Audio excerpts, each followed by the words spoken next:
আসলে এটা একটা লন্ডনের ঐতিহ্যে পরিণত হয়েছে। প্রতি বছর জাইদি ক্যারল ভাই চমৎকার সে আয়োজনটি করেন। আমরা প্রথম 30-35 জনের সীমাবদ্ধ থাকতাম, কিন্তু এখন সবাই আগ্রহ প্রকাশ করে যে আমি যাব এই অনুষ্ঠানে।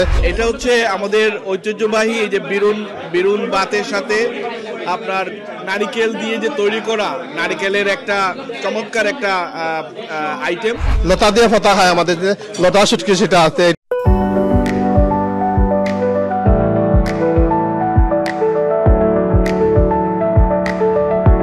এটা হচ্ছে আমাদের ঐতিহ্যবাহী এই যে বিরুন বাতের সাথে আপনার নারিকেল দিয়ে যে তৈরি করা নারিকেলের একটা চমৎকার একটা আইটেম। এবং এই নারিকেলটা বেসিক্যালি আমাদের ঘরে খুব সুন্দর করে তৈরি করা হয় এবং মোরচা গুড় দিয়ে তৈরি করা হয়। আর তাই তার কালারটাও আপনারা দেখতে পাচ্ছেন, এখানে কালারটাও নাইস এবং খেতেও খুব দারুণ মজা। আবার সবচেয়ে বড় বিষয় হচ্ছে এখন বর্তমান সময়ে যেখানে ডায়াবেটিক্সের মানে একবারে ছড়াছড়ি, এর মধ্যেও আমরা কেন এটা করছি, এটা আসলে একটা সেলিব্রেশনের মতো। রামাদানে সেহরি পার্টিতে বিভিন্ন সময় এটা করা হতো, সেটাই এখানে আজকে আমরা লন্ডনে বসে করছি, খুব ভালো লাগছে।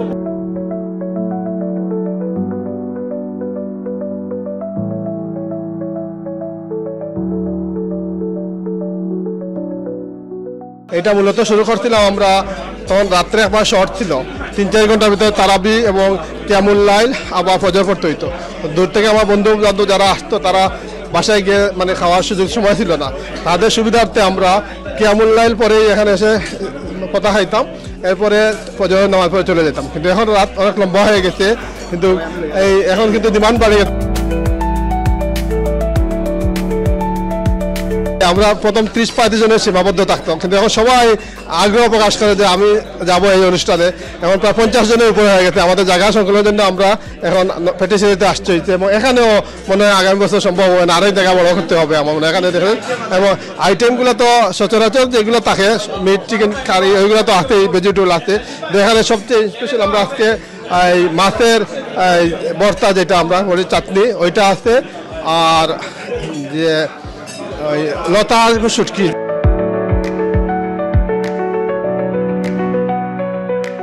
লতা দিয়ে পাতা হয় আমাদের, যে লতা শুটকি সেটা আছে, এটা একটা শুরুতে। আর এন্ডিংয়ে আমাদের ট্রেডিশনালি বিশেষ সিলেটের যে নারিকেলের মুরব্বা এবং এই ক্রিম আর বিরন চাউল, বিরিয়ানি যেটা করা হয় বিরিয়ানি বাদ দিয়ে ওইটা খুব জমে এবং এখানে সবাই খাচ্ছে ও সবাই বলে, এবং এটা আমার ওয়াইফ বাসায় বানায়, সেটা তাকে কষ্ট দেয়, তাকে ধন্যবাদ জানাচ্ছি। এবং আপনারা সবাই আশায় উপভোগ করায় আমিও আনন্দিত, সবাইকে ধন্যবাদ।